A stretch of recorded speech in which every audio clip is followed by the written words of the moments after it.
Bonjour et bienvenue, je suis Samuel Rondeau, le créateur d'Axiosystem. Aujourd'hui, je suis là pour vous parler des performances au premier trimestre 2016 de notre produit phare AxioBot. Après un démarrage en fanfare avec l'aide de la volatilité et de marchés très directionnels, que ce soit sur les indices ou les matières premières, nous avons eu une deuxième partie de trimestre à partir du 15-20 février, beaucoup plus compliqué à gérer, avec des marchés qui se sont arrêtés de bouger et qui se sont enfermés, comme on peut le voir ici, sur le CAC dans un corridor très étroit avec des faux signaux qui se sont répétés. AxioBot a mis en œuvre ses systèmes de défense. Le premier est de diminuer le volume quand les opportunités sont moindres. On l'a vu très peu investir, notamment début mars. Ensuite, nous avons eu son deuxième mécanisme de défense qui est le filtrage de certains produits où il n'a absolument passé aucun ordre pendant plusieurs semaines. Pour autant, à un moment donné, il doit décider si on est en train de sortir de cette phase ou pas. Et il a eu un certain nombre de faux signaux, notamment sur le DAX allemand, qui lui ont coûté très cher, et plus récemment sur le pétrole. Il est impensable de penser que nous pourrions avoir un processus parfait. Et il est tombé dans le piège de marchés qui ne bougent absolument plus depuis plusieurs semaines. Je vais regarder en détail avec vous comment tout ça s'est illustré et vous allez mieux comprendre les avantages et quelques inconvénients de notre produit. Suivez-moi, c'est par là. Alors, voici la courbe de performance d'AxioBot depuis le début de cette année sur MyFXBook. Vous savez que MyFXBook audite les comptes réels. Veuillez noter que si vous avez branché AxioBot très tôt cette année, cette courbe est légèrement différente puisque ce compte a été branché uniquement dans la deuxième partie du mois de janvier. Donc au début du mois de janvier, c'était une sélection de stratégies spécifiques et pas AxioBot qui était actif sur ce compte. Alors au-delà de la courbe de performance et de l'intérêt de constater tous les chiffres en détail sur ce compte, ce qui est très intéressant, c'est l'analyse détaillée que nous donne AxioBot. Avant de commencer, je vous rappelle que sur ce compte, malgré le faible capital, il y a deux AxioBot qui sont branchés, qui génèrent un fort levier. Et je déconseille fortement, si on n'a pas une très grande expérience de gestion du risque et de vécu du risque, de brancher un levier aussi agressif. En général, nous recommandons un AxioBot pour 10 000 €. Donc maintenant, passons à l'analyse détaillée. Ça se passe dans la deuxième partie de la page. Vous descendez un petit peu et ici sur le deuxième onglet Advanced Statistics, vous avez le premier onglet Trades avec l'intégralité du détail de l'ensemble des trades, mais beaucoup plus intéressant. Dans l'onglet Summary, vous avez le détail par produit. Alors vous vous souvenez que nous gérons 6 produits différents nous envoyons des signaux sur 6 produits différents sur AxioBot, le Japon, l'Australie, le CAC, le DAX, et puis le pétrole et l'or. Ça vous permet d'avoir le détail des performances par produit. Qu'est-ce que nous avons fait à la hausse, qu'est-ce que nous avons fait à la baisse, au global de chacun des produits avec les taux de réussite. Mais au-delà des chiffres eux-mêmes qui sont assez compliqués à analyser, vous avez également, de manière beaucoup plus intéressante, le graphique de ces performances. Voici ici celui sur l'indice australien dont nous nous occupons. Vous avez en rouge la courbe des positions à la baisse, en verte la courbe des positions à la hausse et en orange, les barres orange, le cumul des profits qui a été réalisé par AxioBot sur ce produit. Voilà, donc ça c'est très intéressant. On constate donc un profit de 900 € sur ce compte pour 2 AxioBot au 31 mars. Alors ce qui est très intéressant au-delà simplement de l'étude des chiffres, c'est de vous montrer l'une des particularités d'AxioBot les plus intéressantes. La première de ses compétences, c'est d'être capable à un moment donné de décider que sur un marché en particulier, les opportunités dans un sens ou dans l'autre sont absentes et il va suspendre l'exécution de tous les trades dans cette catégorie.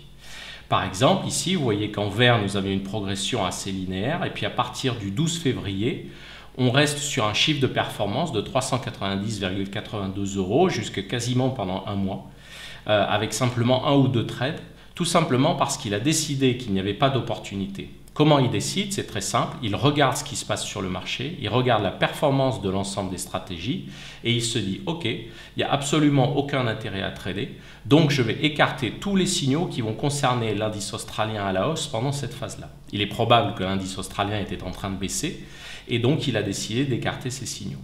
Ça, c'est une très grande force. Ça va réduire le nombre d'ordres, ça va réduire les coûts de frottement, ça va réduire le slippage et bien sûr, ça va réduire les faux signaux et ces contre-performances qui vont grignoter et qui vont créer de la volatilité inutilement sur des portefeuilles. Donc ça, c'est très intéressant.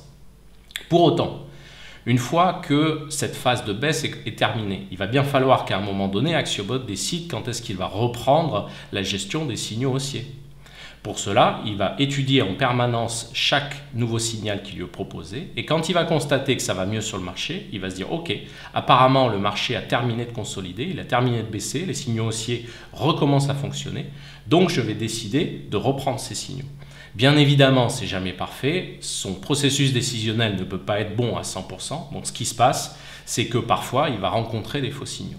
Ça, c'est les seules conditions où AxioBot va vraiment trébucher. Il se dit, une opportunité est en train de naître à nouveau après une phase d'absence sur ce marché à la hausse, je vais y aller et en fait, c'était une perte et de nouveau, il a suspendu ses opérations. Voilà un petit peu comment ça fonctionne. On voit très bien qu'il avait continué à travailler à la baisse et qu'il a compensé cette perte haussière pendant cette phase-là. Donc sur ce produit-là, c'était pas très grave. Je referme maintenant ce graphique. On constate donc que depuis le début de l'année, AxioBot a réussi à gagner de l'argent dans les deux sens sur l'Australie, à la baisse très fortement sur l'indice CAC, mais pas à la hausse. Il a fait une performance stable dans les deux sens sur l'Allemagne avec une performance très bonne à la baisse, assez mauvaise à la hausse. Le Japon, il a perdu dans les deux directions avec un nombre de trades faible. Il y a des mouvements très importants sur le Japon en ce moment, donc il réduit la volatilité. Sur le pétrole, il a très bien travaillé à la hausse, mais il a perdu à la baisse, notamment sur ces deux derniers jours. Et sur l'or, nous avons quelques gains à la hausse et des pertes à la baisse. Voilà. Donc ça, c'est relativement intéressant de constater comment il a travaillé. Maintenant, en tant qu'investisseur AxioBot ou en tant que personne intéressée par AxioBot, vous vous demandez si la courbe de performance que nous avons eue depuis le début de cette année est logique, puisque bien évidemment, après une période de gains très importante, nous avons un recul substantiel. Nous allons voir ça avec d'autres éléments qui vont vous permettre de comprendre que la situation est tout à fait classique sur AxioBot et que nous ne pourrons jamais éviter des périodes de lassitude ou des périodes de consolidation comme celle-là. Un des premiers problèmes qu'AxioBot rencontre depuis la mi-février, c'est tout simplement l'absence d'opportunité absolue sur l'intégralité des marchés. Ici à l'écran, nous avons l'or. On voit très bien qu'entre le 1er janvier et la mi-février, nous avions eu un rallye relativement substantiel qui était très intéressant. Puis une très légère consolidation et depuis un marché qui ne fait absolument rien. On est entre 1200 et 1250, c'est moins de 4% pendant quasiment plus d'un mois et demi. C'est absolument rien au niveau du déplacement sur l'or et c'est un marché qui a besoin de bouger pour que les stratégies puissent en tirer profit. Donc c'est tout l'inverse des conditions. Donc les filtres se sont mis en route sur AxioBot, il a réduit drastiquement le volume début mars, avant petit à petit à partir de la mi-mars de commencer petit à petit à revenir en position en pensant qu'on n'allait pas tarder à sortir de cette zone de congestion. Si on passe maintenant sur le CAC, on observe très exactement la même chose. Un début d'année extrêmement animé, vous vous en souvenez, avec une baisse à un moment donné qui dépassait les 20%, un rebond technique, et puis depuis le 1er mars, on est très exactement sur le niveau du 1er mars, un marché qui s'est enfermé dans un corridor extrêmement étroit de moins de 5%, avec un marché qui ne fait rien. Dans ces cas-là, AxioBot réduit la voilure, mais à un moment donné, le marché peut lui donner l'impression qu'on va commencer à sortir de cette configuration.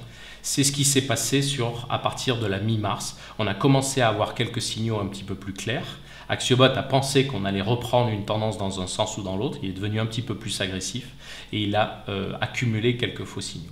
Maintenant, nous allons regarder un petit peu ces faux signaux, en particulier sur quelques marchés pour que vous compreniez comment ça se passe et qu'on constate que c'est tout à fait normal que dans ces conditions, AxioBot perde un peu d'argent. Il ne peut pas lutter contre ça, mais il est évident que le marché ne va pas rester cette année, toute l'année, dans un canal aussi étroit que ça et qu'il aura de nouveau des opportunités pour faire des profits confortables. Alors nous allons commencer notre analyse en regardant en particulier les signaux qui ont eu lieu sur le DAX depuis le 1er février. C'est la date à laquelle AxioBot a continué à gagner un petit peu et ensuite a traversé cette période de gros doutes. Nous avons à l'écran les stratégies Axiosystem sur le DAX à la hausse. Comme vous pouvez le constater, nous avons eu essentiellement des faux signaux. Nous avons 3 stratégies qui terminent en hausse, 2 qui terminent en baisse, mais surtout avec un gros mouvement chaotique à l'intérieur de cette période. Axiobot, comme vous allez le constater, n'a pas réussi à s'en sortir. Il n'y a aucune clarté dans une direction. On ne peut pas dire que ça marche ou que ça ne marche pas. Et il a échoué à tenir compte de ces signaux. C'est logique. Il n'a absolument pas de visibilité. En revanche, à la baisse, inversement, on peut constater qu'en tout début de graphique, nous avons une performance convaincante avant que les performances se retournent et de manière régulière, ils soient incapables d'en tirer profit. Ceci est la courbe de performance depuis le 1er février d'Axiobot uniquement sur le DAX allemand. Comme on peut constater, il a gagné beaucoup d'argent avant de reperdre petit à petit et tout à fait à la fin d'avoir des signaux avec du volume extrêmement faible. Mais si on rentre dans le détail de ce qu'il a été capable de faire, on s'aperçoit qu'il a réussi à gagner de l'argent sur la baisse. C'était facile pour lui de lire les signaux Axiosystem et l'enchaînement des signaux. Il a bien compris en début d'historique qu'il pouvait réaliser des profits et ensuite il a eu 1 ou 2 faux signaux, mais globalement il a ignoré ce produit. En revanche, il n'a pas réussi à s'en sortir à cause des faux signaux. Nous allons maintenant passer sur le marché de l'or. Voilà, ici, donc nous avons des signaux sur le marché de l'or à la baisse qui ne sont pas très pertinents, comme vous pouvez le constater. Axiobot les a écartés. Ça, c'est le global des courbes que je viens de vous montrer précédemment. Et comme vous pouvez le constater, il y a juste une toute petite période où Axiobot a pu penser qu'on a été enfin sorti de cette période difficile sur l'or. Et c'est là qu'il a tenté quelques opérations. Voilà comment il fonctionne. Alors c'est très important de comprendre voilà, la courbe de performance d'Axiobot sur l'or, sur cette phase-là. C'est très important de comprendre ces choses-là. J'ai été un petit peu long aujourd'hui, tout simplement pour vous expliquer que les 2 forces d'Axiobot, c'est cette capacité à filtrer les signaux quand le marché ne les lui présente pas. Pour autant, il ne peut pas faire de miracle. À un moment donné, il va falloir qu'il revienne sur le marché et c'est cet enchaînement qui va créer des faux signaux. Alors cette force, elle est très importante parce que ça veut dire que lorsqu'une stratégie s'arrête définitivement de fonctionner, il va l'écarter. Premier point. Si un marché n'est pas porteur dans un sens ou dans l'autre, il va l'écarter. Et lorsque nous allons avoir des faux signaux, une période qui est relativement compliquée, il va rester également en marge de ce marché-là. Donc c'est 3 points forts qui sont très importants pour Axiobot par rapport au reste du marché. Le 4e point fort, vous le connaissez déjà, j'en ai parlé dans les commentaires de performance précédents, c'est l'un des plus importants, c'est le jour où le marché accélère, le jour où les signaux sont de nouveau porteurs. Il est capable d'accélérer, il va mettre une taille plus importante, il va être plus agressif dans sa gestion des signaux, il va privilégier les stratégies qui gagnent et il va être capable de faire 10 ou 12% en l'espace d'une semaine, comme il a pu le faire au mois de décembre ou comme il a pu le faire fin janvier, début février. Globalement, sur une année, vous savez que nous aurons à peu près 5, 7, 10 phases avec des gains très importants sur le fil de l'année et nous aurons un certain nombre de phases où il va ignorer des signaux, où il va filtrer les conditions de marché parce que ça ne sera pas là. Ce dont nous avons besoin, c'est des conditions de marché qui se prolongent dans le temps et pas des conditions comme la consolidation que nous sommes en train de vivre actuellement où nous n'avons aucun signal. Axiobot ne peut pas faire de miracle, il se sert des signaux qui lui sont donnés, ces signaux sont générés par le marché. Quand le marché ne fait rien, il ne peut pas gagner. En revanche, aucun doute que dès que la prochaine accélération aura lieu, il va s'en mettre plein les poches. Toute la difficulté, c'est de savoir est-ce que ça sera la semaine prochaine, est-ce que ça sera dans un mois. Ça, personne ne peut le dire et pendant ce temps-là, on accumule quelques faux signaux. Voilà. J'espère que vous avez bien compris la philosophie du produit, que je vous ai expliqué les performances et contre-performances de ce premier trimestre. Et maintenant, pour ceux qui sont intéressés, n'hésitez pas à prendre contact avec nous pour plus de renseignements et pour savoir comment souscrire à Axiobot. Merci pour votre temps, à bientôt.